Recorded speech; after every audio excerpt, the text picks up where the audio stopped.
जब तपाईँ दशांश ल्याउनुहुन्छ तपाईले भलाइ काम गर्दै हुनुहुन्छ। दशांश केका निम्ति हो? भलाइको निम्ति।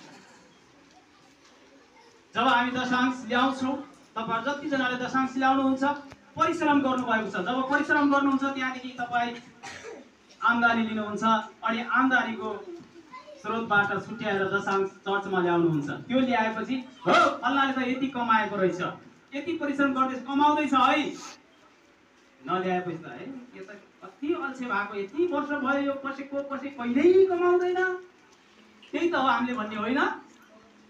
जसले दशांश ल्याउँछ त्यसले परिश्रम गर्दैछ भन्ने थाहा हुन्छ र त्यो दशांश भलाइको निम्ति हो। जससँग छैन त्यसले त्यो खान्छ, जसलाई खाँचो छ त्यसलाई त्यो दिइन्छ, परमेश्वरको निम्ति होइन। परमेश्वरको निम्ति होइन, परमेश्वरलाई त्यो चाहिँदैन। यो ख्याल गर्नुहोस्। हामी बाइबलबाट हेरौँ है एकैछिन। व्यवस्थाको पुस्तकमा जानुहोस्, सर्लक्क पारेर पल्टाउनुहोस् 14औं अध्याय। धेरै ठाउँमा छ यो कुराहरू, तर मैले हजुरलाई यहाँनिरबाट पाठ गरेँ। व्यवस्था 14औं अध्याय 28 र 29 पद पढौँ। अलि माथिदेखि यो शीर्षक छ, तर हामीले दुईटा पद हेर्नेछौँ, 28 र 29 पद।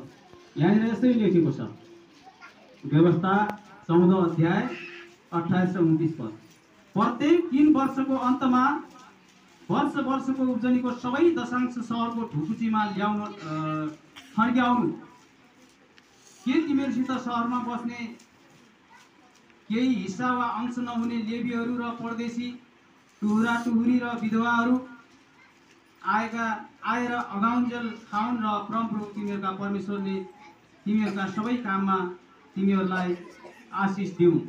हैन, यहाँनिर के चाहिँ बुझ्न सकिन्छ भनेपछि त्यो दशांश ल्याएर कहाँ के गर्नु पर्दो रहेछ? ढुकुटीमा थन्क्याउनु पर्दो रहेछ। यानी हामी सबैले दशांश उठाएर यहाँनिर एउटा कोष बनाएर हामी चर्चको कोषमा जम्मा गर्छौँ।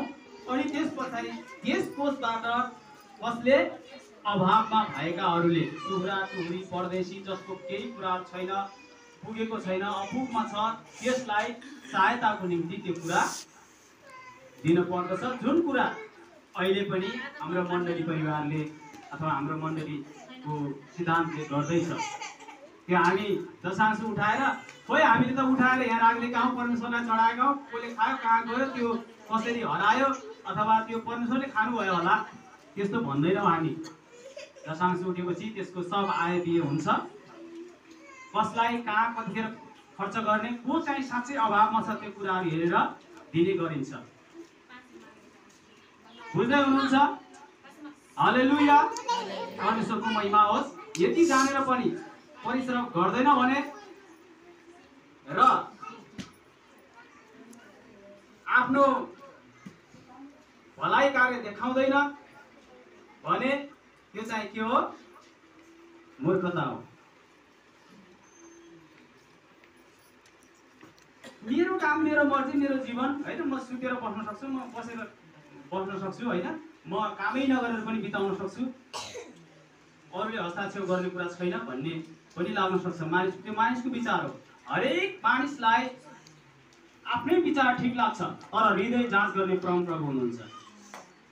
परमेश्वरका जनहरूले मेरो इच्छाले बस्छु, मेरो इच्छाले हिँड्छु भन्न मिल्दैन। किन भन्दा यदि मान्छेले त्यस्तो गर्छ भने त्यो मान्छे परमेश्वरसँग छैन, परमेश्वरसँग जोडिएको छैन र परमेश्वरको हुँ भन्न उचित हुँदैन। जब परमेश्वरसँग जोडिन्छ त्यसले परमेश्वरको पनि बेइज्जत गर्छ। एकजना बाटोमा हिँड्ने भिखारीले एकजना खाते भनौँ अथवा कोही पनि नभएको एउटा परिवार नै गुमाएको व्यक्ति, बाटोमा छोडिएको बच्चाले प्रधानमन्त्री अथवा राजपरिवार राज खानदानमा आफ्नो स्थान पायो भने, राजकुमार बनाइयो अथवा प्रधानमन्त्रीको एउटा छोरा बनाइयो भने, धर्मपुत्र बनाइयो भने उसले उसको नियम पालन गर्नै पर्छ। यदि गर्दैन, बाटोको जीवन बिताउँछ भने त्यसलाई कारबाही हुन्छ कि त्यसलाई बाटोमै फर्काइन्छ। यो चाहिँ ख्याल गर्नुहोस्। हामी प्रत्येक विश्वासीहरूले परिश्रम गर्नुपर्दछ। परिश्रम नगर्नेले खाना पनि नखाओस्, र परिश्रम गरेको छ कि छैन त्यो देखाउनु पनि पर्दछ। त्यो परिश्रम हेर्ने भनेको भलाइ हो। भलाइ कार्य दशांश दिनु हो। दशांश अभावमा भएकाहरूका निम्ति हो। र यही कुरा जानेर पनि हामी पालन गर्दैनौँ, अल्छी गर्छौँ भनेपछि पालन नगर्नु नै अल्छी हो। र अल्छी गर्छौँ भने हामी हटाउनु पर्ने गर्नुपर्ने काम हामीले गरेकै छैनौँ, यानि नगर्ने काम हामी गर्दैछौँ। मूर्खतालाई हामी बास दिँदैछौँ। अल्छी गर्नु नै मूर्खता हो, चाहिँ ख्याल गर्नु होला। र मूर्खताले कंगाल बनाउँछ, एकदमै कंगाल। जब तपाईँ मूर्ख बन्नुहुन्छ, मूर्खताले सम्पन्न बनाउँदैन, बुद्धिजीवी बनाउँदैन, कंगाल बनाउँछ। एकैछिन हामी परमेश्वरको वचन मलाकीको पुस्तकमा हेर्छौँ। हजुरसँग बाइबल छ होला। नयाँ करार आउनै थालेपछि त्यहाँनिर पुरानो करारको लास्ट पुस्तक मलाकीको पुस्तक छ। यहाँबाट पनि हजुरहरूले धेरै पटक सुनेको हुनसक्छ। मलाकी 3 अध्याय यसको 11 पदलाई हामी हेरौँ। यहाँनिर के भनेको छ भने, म तिमीहरूका अन्नबाली स्वाहा पार्ने रोग निको पारिदिनेछु र तिमीहरूका बारीमा भएका दागका बोटका फलहरू झर्ने छैनन्, सर्वशक्तिमान परमप्रभु भन्नुहुन्छ। हालेलुया। यो वचन पढाए अधुरो हुन सक्छ, कतिजनाले नबुझ्ने हुन सक्छ।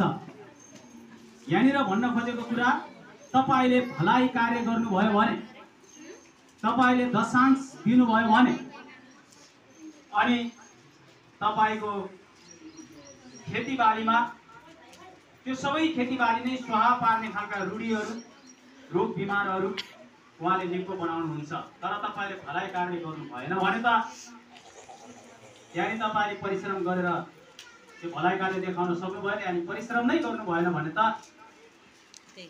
जति हुन्छ भने पनि काम छैन। त्यहाँनिर रोग बिमारहरू आउन सक्छ, कुनै रूढी उत्पन्न हुन सक्छ।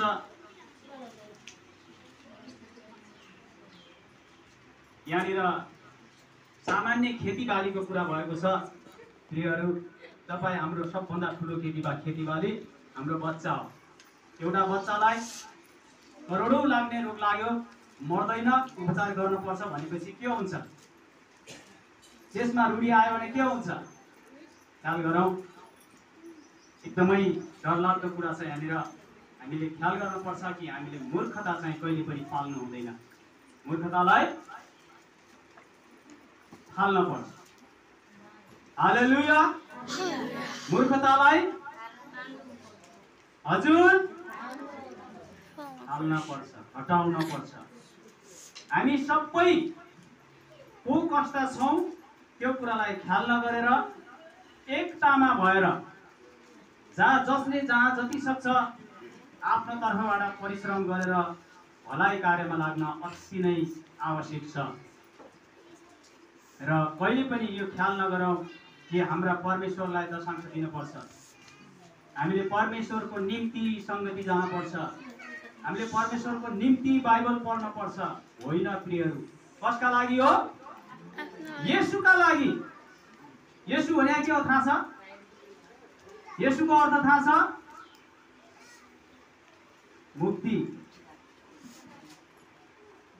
येशूका लागि भन्न सक्छौँ हामी सिधै, तर येशूको अर्थ चाहिँ मुक्ति हो। हाम्रो विचारले, सोचले चाहिँ भनेको हुनुपर्छ कि हो मेरो छुटकाराको लागि, मेरो मुक्तिको लागि। येशू हाम्रो होइन, येशू मेरो हुनुहुन्छ। येशू भनेको मेरो हो, जो मुक्ति हो। त्यसका लागि हामीले त्यो गर्नुपर्छ। सबै गर्ने कुरा आफ्नै मुक्तिका लागि हो, मेरो येशूका लागि हो। येशू भनेको त्यो कुनै व्यक्ति छी भन्नुपर्ने विदेशी स्वदेशी कुरा होइन। येशू भन्ने त मुक्ति हो। यो चाहिँ ख्याल गरौँ। र यति कुरा जानेर जुन कुरा हामीले गर्छौँ त्यो अरूको लागि होइन, आफ्नो लागि हो। कुनै स्वार्थ छैन यहाँनिर, आफूलाई बचाउने कुरा छ। र हामी यदि अरू केही कतै गर्छौँ भने पनि हामीले आफ्नो सोचेर, आफ्नो भाइ भनेर, जो नन क्रिस्चियन हुनुहुन्छ, जसले यसलाई पछ्याउनु हुँदैन, मुक्तिलाई पछ्याउनु हुँदैन, त्यो बन्धन, त्यो नाश होइन, त्यो एकदमै डरलाग्दो ठाउँलाई पछ्याउँदै हुनुहुन्छ। उहाँहरूलाई बचाउनका निम्ति गर्छौँ हामी जे गर्छौँ, सुसमाचार प्रचार गर्छौँ भने पनि हामीले स्वार्थ, अरू स्वार्थ छैन, त्यहाँ आफ्नो भाइलाई बचाउनु छ। हामी परमेश्वरलाई पिता र संसारका सबै मानिसलाई भाइ भनेको कारण यो गर्छौँ।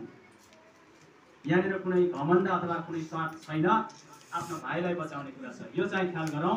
र यो सबै गरिरहँदाखेरि जब हामी ढिट भएर अल्छी गरेर किन गर्नु यो भन्छौँ, हामीसँग गवाई छ, गवाई बार्ने बेला नै आज जाउँला नि अर्को दिन भन्छौँ। हामीसँग केही भन्नुपर्ने कुरा छ, सिकाउनु पर्ने, शिक्षा दिनुपर्ने कुरा छ, अहिले के दिनु पर्यो, यो मेरो जति उसले जानेकै छ भन्छौँ। हजुरहरूसँग बोलिरहँदा यहाँनिर कतिपल्ट सोधिरहँदा पहिले नै थाहा छ नि के भन्नु पर्यो भनेर चुप्प लाग्छौँ। यो सबै गर्नु भनेको हाम्रो के हो? अल्छी, अल्छीपन हो, जसलाई मूर्खता भनिन्छ। मूर्खता र अल्छी एउटै हो प्रिय। जब मानिसमा अल्छी हुन्छ, मूर्खता हुन्छ, मूर्खता हुन्छ, अल्छी हुन्छ, एउटै हो। यो चाहिँ ख्याल गर्नु होला। हुन्छ, मैले लामो समय लगिनँ। परमेश्वरको वचन जति बोलिएको छ, सायद हुनसक्छ कतिजनालाई थोरै पनि होला, सामान्य पनि होला, र कतिजनालाई यही पनि याद गर्न गाह्रो भएको होला। जति याद भएको छ तपाईँ आफ्नो जीवनमा लागू गर्ने, पालन गर्ने प्रयत्न गर्नुहुनेछ भन्ने आशा राख्दछु। र जतिजनालाई सामान्य लागेको छ, धन्यवाद। अझै नयाँ केही शब्दहरू त्यहाँनिर छान्न, नयाँ शब्दहरू केही थियो भने बुझ्न प्रयत्न गर्नुहुनेछ भन्ने आशा राख्दछु। र कतिजनालाई नकारात्मक उल्टो असर परेको हुनसक्छ। यदि फल्नाले यसरी भन्यो भन्ने कतै केही लागेको छ भने मलाई क्षमा गर्नुहोस्। मैले के भनेको छु सो सायद मलाई थाहा छैन, यो परमेश्वर जान्नुहुन्छ। र कतै मैले मेरो फाइदा हुने खालको तरिका, त्यो मलाई केही प्रफिट मिल्ने इन्टेन्सन राखेर, त्यो सोच विचार राखेर बोलेको छु भने पनि क्षमा गर्नुहोला। मलाई लाग्छ सायद मैले बोलेका शब्दहरूबाट मलाई फाइदा हुने केही छैन होला, र जसले सुन्छ त्यसैलाई नै फाइदा हुने शब्दहरू बोलेको जस्तो मलाई लागेको छ। तर पवित्र आत्माले त्यो जान्नुहुन्छ। आउनुहोस् हामी छोटो समय प्रार्थना गरौँ।